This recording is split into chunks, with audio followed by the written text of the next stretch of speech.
21 August grenade হামলা মামলায় গ্রেপ্তার হয়ে প্রায় 17 বছর কারাভোগের পর মুক্তি পেয়েছেন বিএনপির ভাইস চেয়ারম্যান এবং সাবেক উপমন্ত্রী আব্দুস সালাম পিন্টু। মঙ্গলবার গাজীপুরের কাশিমপুর কারাগার থেকে বেলা 11টার পরে মুক্তি পান তিনি।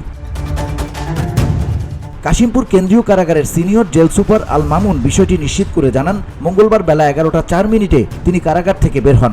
এর আগে তার মুক্তির যাবতীয় কাগজপত্র কারাগারে এসে পৌঁছেছে। পরে তার যাচাই বাছাই শেষে অন্য কোনো মামলায় আটকাদেশ না থাকায় তাকে মুক্তি দেওয়া হয়। টাঙ্গাইল জেলা বিএনপির প্রতিষ্ঠাতা সাধারণ সম্পাদক আব্দুস সালাম পিন্টু 1991 ও 1996 সালে 15 ফেব্রুয়ারি ও 2001 সালের জাতীয় সংসদ নির্বাচনে টাঙ্গাইল 2 গোপালপুর ভুয়াপুর আসন থেকে সংসদ সদস্য নির্বাচিত হয়েছিলেন। 2001 সালে তিনি শিক্ষা উপমন্ত্রীর দায়িত্ব পান।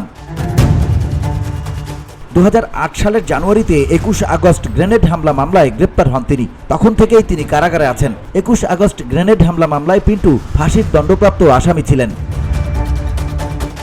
বিএনপির মিডিয়া সেল সূত্র জানিয়েছে, কারাগার থেকে মুক্তি পেয়ে সরাসরি বিএনপির প্রতিষ্ঠাতা জিয়াউর রহমানের মাজার জিয়ারত করতে যান পিন্টু। পরে নয়াপল্টনে দলের কেন্দ্রীয় অফিসে যাওয়ার কথা রয়েছে। VOD Bangla news desk.